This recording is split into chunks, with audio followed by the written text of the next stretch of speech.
Greetings from everyone. Welcome to our study group. This is our first meeting.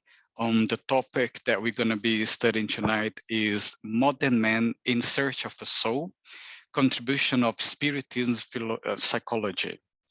Let me take the opportunity to introduce myself. So my name is Fabricio. I live in the UK. I'm one of the trustees of the British Spiritist Medical Association and one of the coordinators for the Spiritist Society of Bournemouth. It's my pleasure to be here with you all. And this is going to be an amazing inner journey that we're all just about to start.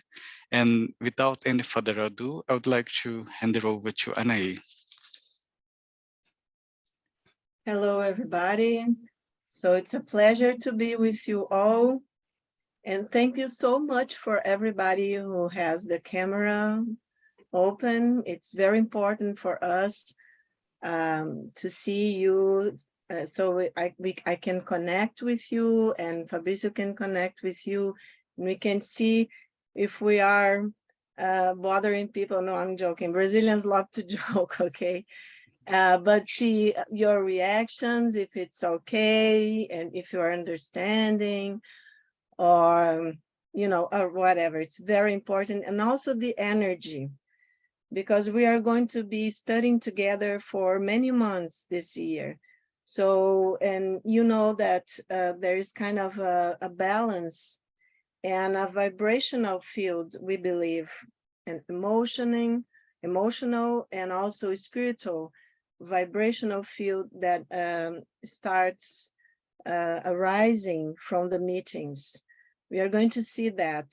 I would just say that in the future, or whenever the next classes, if you have dreams, many terms that we are going to talk now, maybe many people are not familiar with them, but little by little, you are going to be familiar. I was talking with my best friend, she's a cardiologist, just yesterday. And she said, Anahy, these days I feel like if I like I am in a washing machine, and clothes, if I am like a t-shirt and I'm in a washing machine. And so we made a lot of metaphors, analogies of this washing machine. So I hope we can wash together, but you don't have to struggle so much and we don't twist and turn so much. So just relax, and many terms and concepts can be quite different or unusual for people, but we are going little by little together. And I strongly tell you that if something different happens during the week, and if you have a dream that it somehow connects to what we have been studying together, please bring and share when you feel comfortable, okay? It's very important because we are going to be talking about a lot of Jung's concepts. Carl Gustav Jung, the psychiatrist, Swiss psychiatrist. And because Joanna De Angelis, and we are going to get used to her also, and about the mediums and everything that happens all over the world, but Brazil is especially very open. Even people from different religions or no religions at all are very open to what we call anomalous experiences, okay? Maybe you have seen a little bit, Fabrizio put a little bit of my curriculum, what I do. And I have been researching and studying about religiosity, spirituality, and mental health for like 30 years. And we and Professor Lionel Corbett, that I know it's here with us, and I will in 1 minute ask him to say hello to you. We have a research going on about anomalous phenomena that we call, okay? When you have altered states of consciousness and you, for instance, near-death experiences, maybe many of you have already known people that have had or even you have had yourself, or some, for instance, mediumship phenomena and other kind of phenomena, telepathic and premonitions, okay? So we are studying this nowadays, we are researching, and it's official, and many groups around the world, because this is quite common. For you to have an idea, like in non-clinical population, so people that don't have any symptoms, any psychiatric, diagnosis, around the world, it's more than, like, it's around 50% of people say that at some point in their life they have had an anomalous experience. Anomalous experiences are the way that the scientists are calling the spiritual experiences that man has been having, for millennia. So nowadays, the scientists are studying, the medical field, the psychiatrists, the psychologists are studying. And in Brazil, so around 10 to 15% in the general, in the worldwide, population and non-clinical. In Brazil, is like 35% of the population. So something happens in Brazil, maybe is our, we have a lot of religious syncretism. The person can say that it's from a religion and can go in any temple, in anywhere, and nobody says anything about that. It's considered quite okay. Brazilians probably are very curious and very open to different creeds and religions. But something is happening also in the world population that, and this is from studies and research all over. I'm part of also of the commission, the group in the World Psychiatry Association that research this kind of phenomena and spirituality and religion and mental health. So when I talk about this, I'm talking about the, the population, the global population. And something is happening in the psychiatry field and psychology that, and I brought a little case for you. So we're not just going to talk, I'll give you examples, because I think this is very important. And then we can connect. It's not something so intellectual. No, it's day by day. It happens to all of us, okay, every time. But the thing is that people don't talk about that. We have researches that prove that 70%, around 70%, it's global, okay, of the people, of the patients want to talk about their spirituality or their religion. And only around 30% of the medical people, the doctors, and even the psychologists feel okay to talk about that. And so something happens, right? That the psychiatrists, psychologists, the medical personnel are not feeling authorized or even comfortable of talking about spirituality with their own patients. And we know by through our research from the last 30 years all over the world that the evidence that a person that is more spiritual, it doesn't mean that the person has to have any religion. Sometimes the person doesn't have any religion at all, or even doesn't believe in God, for instance. It doesn't matter. If the person is spiritual in a sense that it's the inner search for the transcendent, or for something that transcends the day-by-day reality. And this search is something very important and gives purpose for the person. Then this person is more mature and healthier than the average person. This is data from the research, sorry, from the last 20 to 30 years, and it's global, okay? So the Spiritist religion and the spiritualist religion, the Buddhism, the different kind of, and even regular religions, but that are open, they're more open to discussing with that, having an open mind and accepting that there are a lot of phenomena happening in our unconscious mind, and that we have to pay attention to this kind of phenomena, like mediumship, okay, for instance, that it's not everything fake. We have already proven that there are really things happening to the brain of people that meditate, that that are on prayer, that are in altered states of consciousness, and say that they are seeing things. Of course, not psychotic breakdown. It's not that. The psychiatrists have already developed ways to diagnose when a person is psychotic and when a person is having a spiritual or anomalous experience.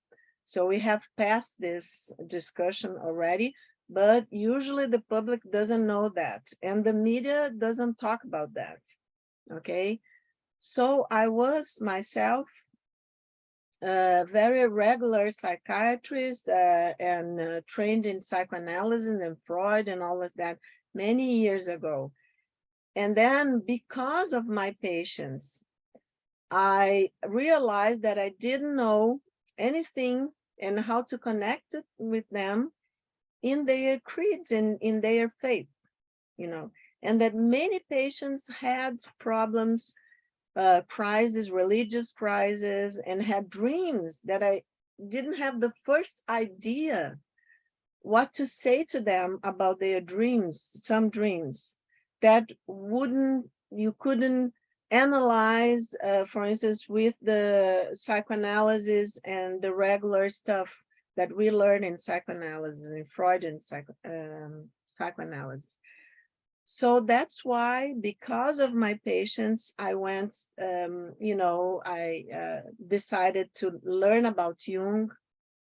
And also because of my private life, we'll be talking sometimes about that, because it happens to all of us, a calling. I call it a calling.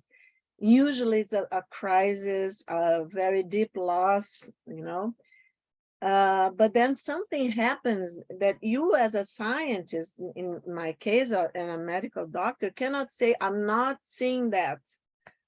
I won't say that I'm seeing that, because then people are thinking I'm crazy. Well, I know what I'm not, and this happened. So I have to learn about that. So more than 30 years ago, something really, and I will tell later for you, later on in the course, something happened, and then I said, okay, I have to pay attention. This is not unconscious, and this is a communication from the spiritual realms. So I turned to Spiritism, that in Brazil is a religion very strong, and also we call a philosophy and a science too. It has all these paths in Spiritism. But I've been always very open to all kinds of thinking, and because I studied this and religions, okay? So what happens is that when I started studying these things, and I started studying Spiritism, and we have in Brazil great mediums. We have Francisco Cândido Xavier, we call Chico Xavier.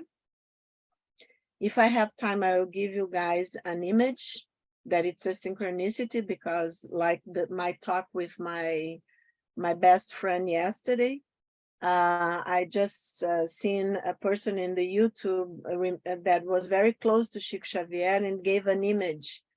And then I'll tell you this because I will ask Fabrício if I have time. I talk a lot, and then Fabrício, if I forget to give the image of Chico Xavier, please, just, Anahy, the image that you heard about Chico Xavier. And also the greatest medium alive here in Brazil nowadays is Divaldo Pereira Franco, okay? And Divaldo received, he has many books. We call the psychological series of a spirit that presented herself to him as the name Joana de Angelis. Okay, so we are going to be little by little seeing what Joana de Angelis told Divaldo, some of her books, what do they say, which paths they are proposing. So this is a little bit of how I got here and that we are going to be discussing. But I want very much to ask my dear colleague and friend Lionel Corbett now to open his camera and to say hello to you. Lionel, are you here? Yes, I'm here, Andy. Thank you. And thanks for that very fascinating introduction. Thank you for being here with us. And I have the pleasure, because I put one of Lionel's books as a suggestion to all of you. He writes wonderful books and about spirituality in Jung analytical psychology. And I think I can tell them, Lionel, that you are going to be giving some classes in this course. This is a surprise for you. Can I tell them now? Sure, it was a surprise, yes. That was our surprise for today. We'll be giving some surprise. Lionel is a professor of depth psychology at Santa Barbara, California, at Pacifica Graduate Institute. And he's one of the most, he's from the UK. He's also a psychiatrist and a Jungian analyst. And I'm very suspicious to talk about Lionel because I admire him so much. We have been having this partnership for 10 years, probably, right, Lionel? Mm-hmm. And he has been here in Brazil many times. And Lionel, in a kind of, in your honor, the last PowerPoint is an image that you and I shared in Rio de Janeiro some months ago. So I want to share with everybody, it's the last PowerPoint. So who stays to the end will see this image, and Lionel and I were there. So do you want to say something else to people, Lionel? Have I forgotten anything? No, I want to hear you talk. Okay. You get tired of hearing me talk. Okay, so I will put the PowerPoint and start. And then after I finish, Fabrizio and I organize this. We are going to stop the recording so we can talk, in a more nice and free way. Let's just share my PowerPoint with you. I'll ask Fabrizio if there is anything going on with the PowerPoint. Can you please say something? Because then when I put the PowerPoint, I cannot see everybody. So sure, I will take care of that. Okay, thank you. So I like to talk. I don't know, many people don't know this dialogue, but it's in the end, you're going to see who was this dialogue belongs to, okay?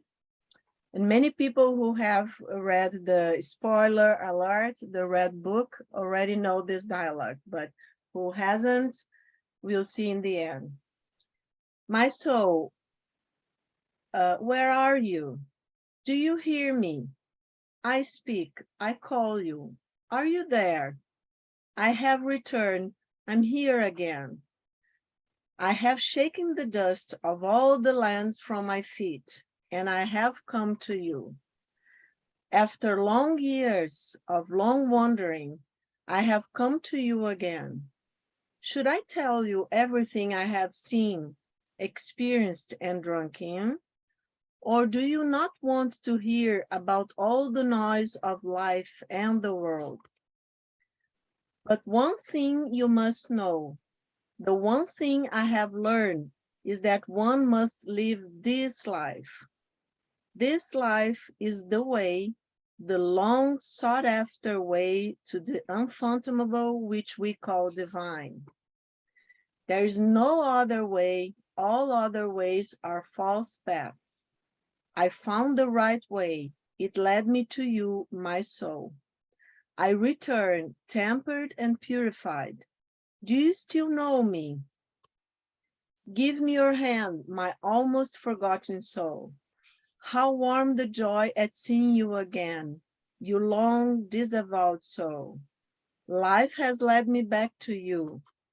Let us thank the life I have lived for all the happy and all the sad hours, for every joy, for every sadness. My soul, my journey should continue with you. I will wander with you and ascend to my solitude. This beautiful dialogue is Jung in the Red Book talking to his soul. I strongly advise you, if you haven't read, that you should take a look in the Red Book, and we'll be talking more about that. So what secrets does our soul keep? How to hear it? Which paths does it show us? So let's say what Jung, let's take a look at what Joana de Angelis told Divaldo Pereira Franco. This is an interview with Divaldo in New York in the year 2000 that he granted to the journalist Katy Meira. So 12 years ago, this is Divaldo talking, okay? The medium who channels Joana de Angelis. 12 years ago, the spirit Joana de Angelis invited me to write a series of books that she aspired to be of great use to the Spiritist movement. For 50 years, she had been studying psychoanalysis, psychology, and psychiatry in the spiritual world, and wanted to bridge fourth force psychology, therefore contemporary or transpersonal psychology, with Spiritism, in a language compatible with the needs of philosophical thought in our time. Most of us, if not all of us, have at the core of our being the predisposing factors to our progress, and also those factors that are responsible for our failure and our difficulties. And if we don't know these factors, we will always be repeating experiences without leaving a vicious cycle. So the new perspective that she draws me is to create a mentality capable of not staying only in theorems, but in behavioral solutions. Withdraw the Spiritists and actually the spiritualists. So the Spiritist movement, which is imprisoned in Spiritist centers, to equate the problems of the creature wherever the creature is, carrying the message to change the world through social, moral, and economic change. So the new perspective that she draws me is to create a mentality capable of not staying only in theories. Oh, sorry, this one, I think it's double. I've already said that, right, Fabricio? Mm-hmm. Yeah, okay, so it's double. So this is Joana then in the book, The Conscious Being, 1995. The conscious being must always work on himself from the starting point of his psychological reality, accepting himself as he is and constantly improving himself. This lucidity can only be attained by those who analyze themselves, willing to find themselves without a mask, without deterioration. For this, one does not judge or justify oneself. One does not accuse or blame oneself. one just discovers oneself. The individual, while he does not discover himself, is always stumbling through in the shadows. This is Joanna de Angelis in the book, The Conscious Being, that is part of the psychological series. So in the other book, The Integral Human Being from 1990, she says, the integral being is a traveler of eternity, making his progress step by step, in such a way that the experiences lived in each carnal journey establish the mechanisms of evolution in reference to the next one, providing him with endless development.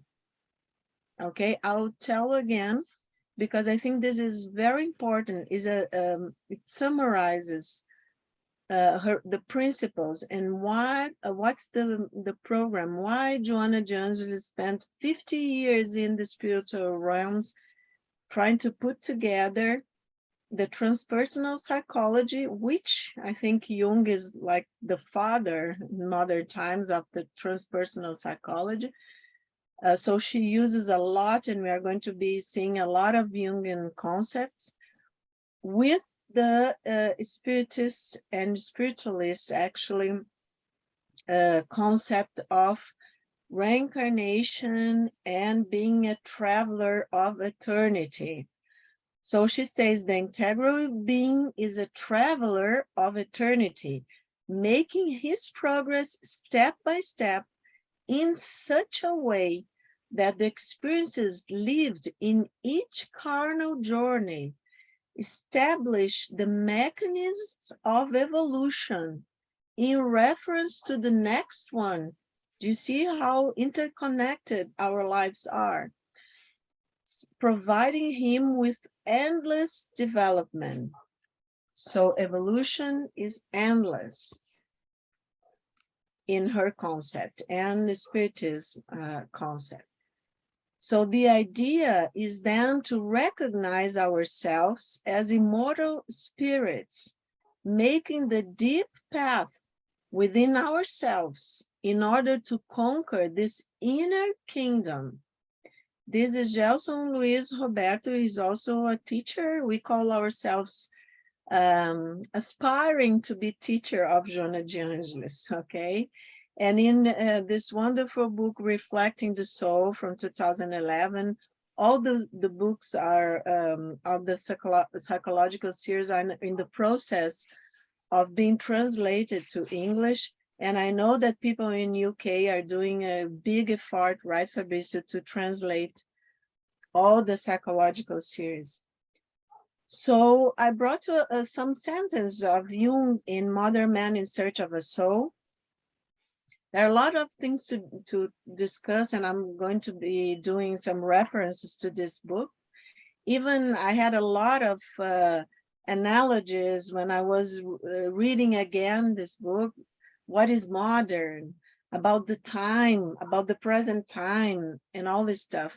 But we are going little by little, so we don't exhaust people, okay? Because I know it's, for me, the sun is shining and it's late afternoon, but I know for you guys, it's night and everybody's tired. So we're just going little by little. So Jung says the rapid and worldwide growth of a psychological interest shows unmistakably that modern man has to some extent turned his attention from material things to his own subjective process. It's a paradox that we are living. We have never been so materialistic in a certain way, you know, with the all this technology and that we are living in, all this ambition to have material things, but at the same time, as the research in the clinical field that of psychology and psychiatry that I told you about, we've seen that people have never maybe been so interested in this search for spirituality in a broader sense, okay? And Jung, as I agree with the New York Times that I was made a review in his biography, daily biography, Jung, a biography, that said that Jung is, I believe he is. The New York Times said he has everything to be, but I believe he is the thinker in the 21st century. The Freud was the thinker of psychological things in the 20th century, and that Jung is the thinker of the 21st century. He was very advanced in the psychological field. So this psychological interest of the present time shows that man expects something from psychic life which he has not received from the outer world, something which our religions doubtless ought to contain, but no longer contain, at least for the modern man. Our age wishes to have actual experiences in psychic life. It wants to experience for itself and not make assumptions based on the experience of other ages. So I brought you a small part of a clinical case. Okay, we always, when we present a clinical case for the general public, we have authorization of the person, and there's no way the person can be anyways identified. So I called it Remembering the Future, okay? And it's about a young woman in her 30s, early 30s, divorced. She has a legal professional. She's a legal professional. She's beautiful and well-connected and has always admired her mother, who has been the strong voice in the house and had encouraged her to study and make a career. But she has felt hurt and resentment, complaining of maternal abandonment, because until the birth of her only sister, about 6 years younger, she had been mother's great friend. Okay, this young woman had been mother's great friend. After the birth of her sister, there was a distance between her and her mother. In addition, she soon entered adolescence and wanted to date and marry, which was not well accepted by the mother, who prioritized the daughter's career, something that she herself had not been able to accomplish, having been a housewife and abandoned her own profession. Upon getting married, she left her parents' house. At the time, she felt that she was being bullied by her mother and sister, who disagreed with all of her opinions. She called herself like, a Cinderella, like she had a Cinderella complex or something like that. She tells them a memory that she always thought was from her childhood. She's around 4 years old and she's sitting in a hospital waiting room. A gentleman who accompanies her takes her by the hand to another room where her mother is lying on a stretcher to undergo an operation on her breast. She talks a little with her mother, who tells her that everything will be fine and asks her to leave and wait as the surgery is about to begin. She is taken back to the waiting room by the gentleman who accompanied her. At this point, the memory of the episode ends.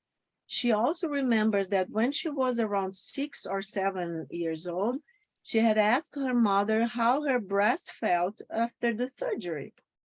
And she remembers that the mother turned pale and very scared and asked how she knew about the surgery. To which she reported the meeting. She was 6 years old, people.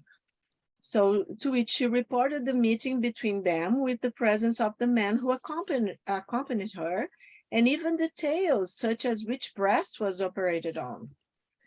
However, it was only years later that her mother told her that the breast surgery had taken place a few years before her birth. During her adolescence and early adulthood, she had forgotten the episode. So during her analytical process, she rescued the episode and has developed her own readings, explorations, and search for answers, turning again to spiritual questions. Her relationship with her family has improved a lot. She has been more understanding and has developed creative strategies for moments of coexistence. She also fell in love again. So I don't know if this is clear because it's, when we write a case, it's a lot of details. But if people understood that this memory that she had as, something that happened in her childhood was from actually before she was born, okay? And it was a memory because there were specifics of which breast, for instance, was a surgery was made.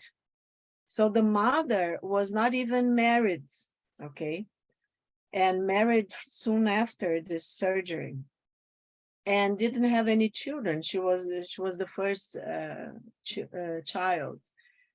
So what happened is that when she, and okay, since the family kind of erased this experience, when she was growing up, we always say the empowerment, right? And we forget sometimes that the real empowerment is for us to connect with ourselves, okay, with all our inner strength, with our spirituality and with our own spiritual and psychological history and story also from this world, and maybe, who knows, from other times in our past, spiritual past, okay? We can talk more about this if you have comments, doubts, just let's go on a little bit. So in Civilization in Transition, Jung says that knowledge of the transcendent does not happen without a great development of human consciousness. It takes thousands of years, and it requires a slow process of psychic transformation and integration of eternal truth. So for Jung, the spiritual pioneers of the world speak to a temporal world from an eternal world, and are healers of their time, because everything they reveal of eternal truth is salutary, even if not understood by most people. For this reason, the first step is often to develop the faith that guides towards a future intended by humanity and anticipated by religious intuition. So for Jung, faith and patience are necessary from the psychological point of view for the slow integration of eternal truths, because the pursuit of them gives meaning and purpose to our lives. It develops our spirituality. However, we must be aware that this search is slow and requires psychological effort on our part, and confrontation with our shadows, as Jung called the contents that the ego rejects for disturbing our image of ourselves. So don't give up, right, Fabrizio? In the I made a point of putting this sentence. Don't give up, persevere, because it's the way that we integrate this eternal truth. There are a lot of things that we are going to be finding about ourselves. This study group is of self-discovery, right? This is one of the process, groups, therapies, analysis, meditation, prayers, many processes that we have to do, to undergo this inner travel, right? And to find this truth within ourselves, not outside in the outer world, okay? So, but we have to persevere, and we have, as Jung says, have patience and faith in the process, right? And we are going to be also talking about the shadow. We'll have to confront our own shadow because it gets in the way. And it's part of the job, actually, right? So to seek spiritual truth elevates us. It frees the conscious mind from the instinctual burden of irrationality and impulsiveness, according to Jung. However, paradoxically, it separates the conscious personality from the natural and primitive man, Jung says. Hence, we become highly disciplined, organized, and rational on the one hand, but on the other, remain an oppressed primitive, excluded from education and culture. Aren't we seeing this in our days, unfortunately, yet? But this explains the fact that the higher we climb the mountain of scientific and technical achievements, the more dangerous the misuse of our inventions becomes. So our soul seeks the sky, people, but we cannot forget what is still primitive in us. So the search for the transcendent and the eternal truth must be made with a posture of humility. Otherwise, there will be an inflation of the ego, preventing us to experience the numinous, the sacred. And this experience has a healing effect in our souls, the experience of the sacred, according to Jung. It opens the path of achieving peace and wisdom for the soul. We'll have the privilege to have Professor Lionel Corbett talking to us about numinous experiences here in the group. So I like very much this image. It was not myself that found.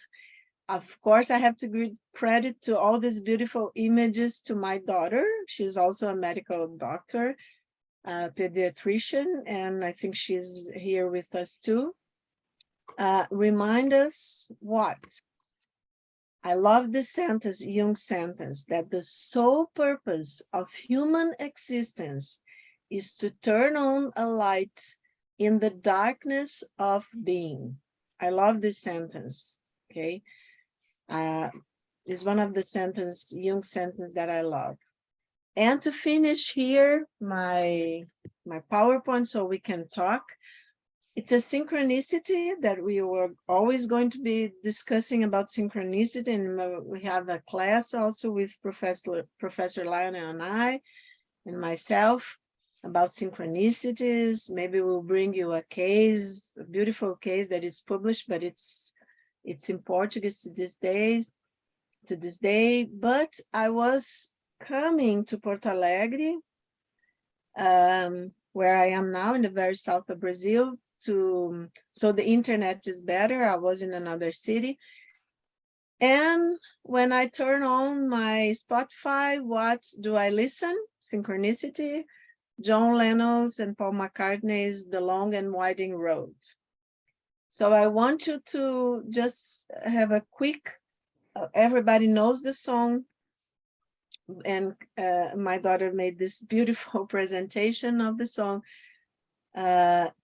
of the lyrics, because, and see, it doesn't matter what was in John Lennon's mind and Paul McCartney, but if we go deeper, that is our purpose, and we see what we call the ancient types, the archetypes, the old forms that speak to our hearts and minds, that we can find in all the great artists, musicians, painters, and the different kinds of art. Then we'll see forms that speak to us and to our hearts that are immortal.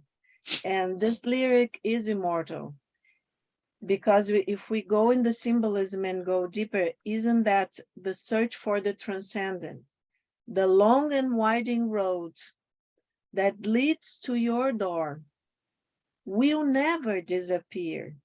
I've seen that road before. It always leads me here. Lead me to your door. The wild and windy night that the rain washed away has left a pool of tears, crying for the day. Why leave me standing here? Let me know the way. Many times I've been alone, and many times I've cried. Anyway, you will never know the many ways I've tried, and still they lead me back to the long winding road. You left me standing here a long, long time ago. Don't leave me waiting here. Lead me to your door. Isn't that beautiful? And isn't that making a circle with Jung's talk to his soul? So I will say goodbye to people that will be watching this later. And I think maybe Fabrício can stop the recording and sorry, one last, it's great. One last PowerPoint. That's where I told you, Lionel, where you and I have been some months ago, and inviting everybody in the future to come to Brazil. But we have all the countries here represented, many, many countries, and we are really trying to achieve with this study group this deepest dimension where we are all really brothers and sisters, and we learn together and we share together. Thank you. Thank you, Anahy. I'm gonna stop the recording